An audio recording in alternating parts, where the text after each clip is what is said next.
আমার মৃত্যুর পরে খাওয়া চলবা কেমনে, রিজিক কোত্থেকে আসবে এই টেনশনে আছো, কেমনে সংসার চালাবে এই টেনশনে আছো, এর জন্য কাঁদতেছ। এ কথা যখন আবু যর গফারি বলছে, চোখের পানি ফেলাই দিস। বিবি কান্না বেড়ে গেছে, বিবি চোখের পানি ফেলে দিয়ে বলছি, আমি আবার ওগো আমার স্বামী, আল্লাহর কসম আমি এই জন্য কান্না করতেছি না, তোমার মৃত্যুর পরে সংসার কেমনে চলবে টেনশনে আমার চোখের পানি না, আমার চোখের পানি, আমার এই টেনশন হলো এই মুহূর্তে যদি তুমি মৃত্যুবরণ করো। বিবি বলতেছে, এই মুহূর্তে যদি তোমার দুই চক্ষু বন্ধ হয়ে যায়, তোমার লাশটা জমিনে পড়ে যাবে। ঘরের ভিতরে এতটুক সম্পদ, এতটুক দুনিয়ার আসবাব তুমি রাখো নাই, যেটার বিনিময়ে, যেটা বিক্রি করে তোমার কাপড়ের ব্যবস্থা করব, তোমার কাপড়ের ব্যবস্থা করব। বিবি কাঁদতেছে আর বলতেছে, আমার চোখের পানি, আমার চিৎকার, আমার টেনশন হলো আমার স্বামী, তোমার দুই চক্ষু বন্ধ হবে, তোমার লাশটা পড়ে থাকবে, কাপড়ের ব্যবস্থা করার টাকাটাও তো ঘরে রাখো নাই, কাপড়ের ব্যবস্থাটাও তুমি ঘরে রাখো নাই। আমার জন্য কান্না, আমার জন্য টেনশন। আমি এক মহিলা, আমি কার কাছে যাব, কাকে বলবো, কোন জায়গা থেকে আমি কাপড়ের ব্যবস্থা করব, আমি টেনশনে আছি। রসুলের কাছে হযরত জিবরিল আমিন আসছেন, আয়েশা সালাম দিয়ে বলছেন, ওগো মুহাম্মদুর রাসূলুল্লাহ, ওই যে চাদর মোড় দিয়ে হাঁটতেছে লোকটারে আপনি চিনেননি। তখন রসুল বলছে, ভাই জিবরাইল, এ তো আমার আবু যর গফারি। জিবরিল বলছে, ইয়া রাসূলুল্লাহ, আপনি কলিজা থেকে বলছেন, কলিজা থেকে আপনার মুখটা বইরে আসছে, এটা আমার আবু যর গফারি। কিছুক্ষণ পড়বে রব্বে কারীমের কাছ থেকে আসছি, আল্লাহ আমাকে পাঠাইছে আপনার এই খবরটা দেওয়ার জন্য যে আমি আবু যরকে মহাব্বত করি। রব বলছে, আমি আবু যরকে ভালোবাসি। জমিনের মধ্যে আবু যর আমার খাঁটি এক গোলাম। সুবহানাল্লাহ। হ্যাঁ, রসুল বলছে যে আমার জিবরাইল বলছে আরশের মালিক আবু যরকে মহাব্বত করে। সম্পদের মালিক ছিল না, খুব লম্বা সম্বা শক্তিশালী কোনো না, এক জীর্ণ শূন্য এক আল্লাহর বান্দাই তো ছিল, কিন্তু আবু যরের প্রশংসা রব করেন। রসুল বলেন, আমার আবু যর, খোদার কসম আমরা কিতাবে পাইছি রে বন্ধু, আজকে বিল্ডিং এ ঘুমাই, বড় অট্টালিকার মধ্যে আছি, দৈনন্দিন লক্ষ লক্ষ টাকা আদান প্রদান করতেছি, রবকে আমরা ভুলে গেছি, নিজের জীবনের পরিবর্তনের কথা ভুলে গেছি। আবু যর গফারি জমিনের কোন অর্থ সম্পদের মালিক ছিল না। আবু যর গফারি যেদিন দুনিয়া থেকে চলে যাবে, মৃত্যুর আগ মুহূর্তে এক সময় আবু যর গফারি দুই চক্ষু বন্ধ করে শুধু ঠোঁট দুইটা নড়তেছে, জিকির যে করতেছে বোঝা যাচ্ছে। সাকরাতুল মউত আগ মুহূর্তে, সাকরাতুল মউত মৃত্যুর যন্ত্রণার আগ মুহূর্তে বিবি হাও মাও করে কাঁদতেছে। আবু যর গফারির বিবি চোখ দিয়ে পানি ফেলে দিছে আর আওয়াজ করে করে কাঁদতেছে, চোখের পানি পড়তেছে আর কাঁদতেছে। বিবির চোখের পানি, বিবির কান্নার আওয়াজ আবু যর গফারির কানে গেছে। আবু যর গফারি দুইটা চক্ষু খুলছে, দুই চক্ষু খুলে তাকে দেখে ওনার মোহাব্বতের কলিজা টুকরা বিবি কাঁদতেছে। তখন আবু যর গফারি শোয়া থেকে বসছে। মৃত্যু আগ মুহূর্তের কথা কিন্তু আমরা পাইছি। আবু যর গফারি বসছে, বৈশা জিজ্ঞাসা করছে, আরে আমার প্রিয় বিবি, চোখে পানি আর মুখে কান্নার আওয়াজ, আমার মৃত্যুর আগ মুহূর্তে তুমি কাঁদতেছ, তোমার কান্নায় তো আমার কলিজায় ব্যথা দেয়, বড় টেনশনে আছো, টেনশনে পড়ে গেছো যে আমার ঘরে সম্পদ রাখতে পারি নাই, আমার মৃত্যুর পরে খাওয়া চলবা কেমনে, রিজিক কোত্থেকে আসবে এই টেনশনে আছো, কেমনে সংসার চালাবে এই টেনশনে আছো, এর জন্য কাঁদতেছ। এ কথা যখন আবু যর গফারি বলছে, চোখের পানি ফেলাই দিস। বিবি কান্না বেড়ে গেছে। বিবি চোখের পানি ফেলে দিয়ে বলছে, আমি আমার ওগো আমার স্বামী, আল্লাহর কসম আমি এই জন্য কান্না করতেছি না, তোমার মৃত্যুর পরে সংসার কেমনে চলবে টেনশনে আমার চোখের পানি না, আমার চোখের পানি, আমার এই টেনশন হলো এই মুহূর্তে যদি তুমি মৃত্যুবরণ করো। বিবি বলতেছে, এই মুহূর্তে যদি তোমার দুই চক্ষু বন্ধ হয়ে যায়, তোমার লাশটা জমিনে পড়ে যাবে।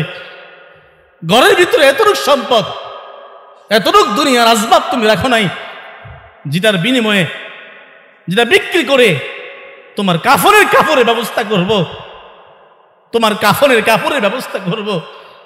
বিবি কাঁদতেছে আর বলতেছে, আমার চোখের পানি, আমার চিৎকার, আমার টেনশন হলো আমার স্বামী, তোমার দুই চক্ষু বন্ধ হবে, তোমার লাশটা পড়ে থাকবে, কাপড় ব্যবস্থা করার টাকাটাও তো ঘরে রাখো নাই, কাপড়ের ব্যবস্থাটাও তুমি ঘরে রাখো নাই। আমার জন্য কান্না, আমার জন্য টেনশন। আমি এক মহিলা, আমি কার কাছে যাব, কাকে বলবো, কোন জায়গা থেকে আমি কাপড়ের ব্যবস্থা করব? আমি টেনশনে আছি, এই টেনশনে আছি। আবু যর গফারি বিবির চোখের পানি দেখছে, স্বামীর চোখের পানিও পড়ছে। আবু যর গফারি দুই হাত দিয়ে স্ত্রীর চোখের পানি মুছে দিয়ে সান্ত্বনা দিছে আর বলছে, আমার প্রিয় স্ত্রী, চোখের পানি মুছে ফেল, টেনশন করো না। যে রব্বে কারিমের জন্য, যে আত্মশুদ্ধির জন্য, যে মালিককে কামায়ের জন্য আমি দুনিয়াকে হারাম করেছি, দুনিয়াকে ত্যাগ করেছি, দুনিয়ার এক জাররা সম্পদ আমার ঘরে আমি রাখি নাই, সে মালিক আরশের মালিক আমার দিকে তাকিয়ে আছে। আমার লাশ এখানে পড়ে থাকবে না, আমার নিয়ে তোমার টেনশন করতে হবে না।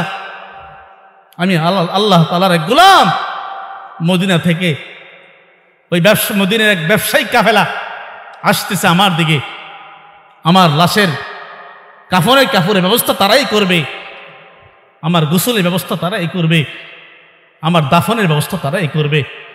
বেবি তুমি কান্না করবা না, যে মালিকের জন্য জীবন দিলাম ওই মালিক আমার ভুলে নাই। এই কথা বলছে, বিবির চোখের পানি মুছে দিছে। কিছু সময়ের পরে বিবি তাকে দেখে আবু যর গফারির জবান দিয়ে কালিমে শাহাদাত বের হচ্ছে। কালিমা পড়তে পড়তে দুনিয়ার জমিন থেকে আবু যর গফারি, শ্রেষ্ঠতম সাহাবীদের মধ্যে একজন, দুনিয়া থেকে ত্যাগ হয়ে চলে গেছে। বিবি অপেক্ষা করতেছে, কিতাবে পাইছি কিছুক্ষণের মধ্যেই ওই কাফেলা উপস্থিত হয়ে গেছে। সুবহানাল্লাহ বলেন, ওই কাফেলা উপস্থিত হয়ে গেছে, আর দেরি করে নাই। আইসা তারা গোসল করাইছে, দাফনের ব্যবস্থা করছে, জানাজার পর দাফন করাই দিয়েছে। আমার উপস্থিত বাবারে, এরে কলিজার টুকরা প্রিয় যুবক, পর্দানিশীর মা বোন, এই গঠন থেকে এতটুকু বুঝলাম, আবু যর গফারি কোনো সম্পদের মালিক ছিল না।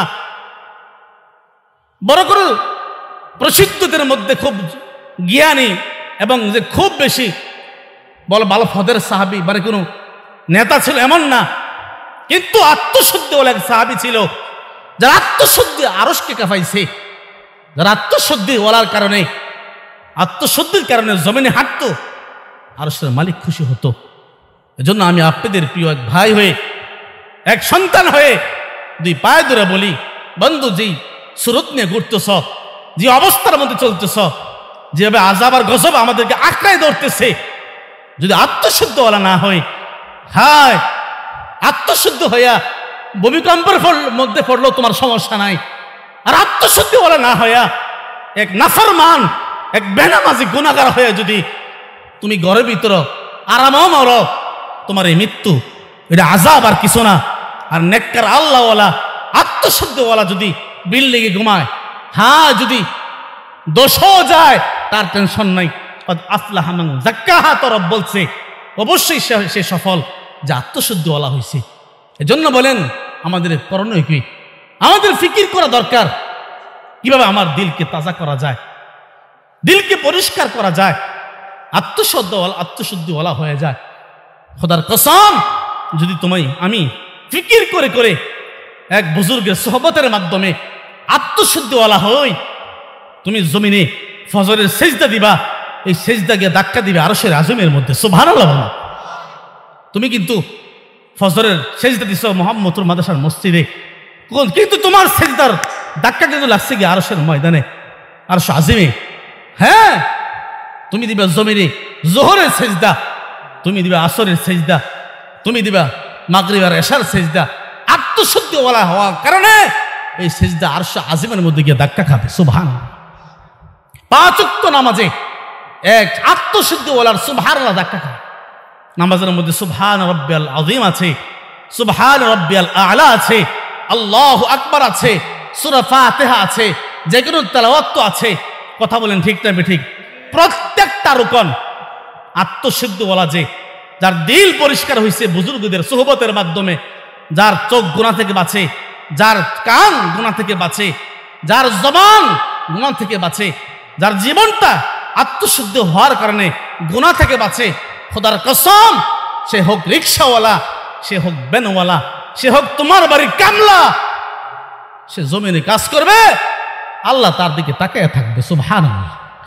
এজন্য ফিকির করা বন্ধু, ফিকির করা। হায়াত কিন্তু চলতেছে, শেষ হচ্ছে, শেষ হয়ে যাবে, শেষ হয়ে যাবে।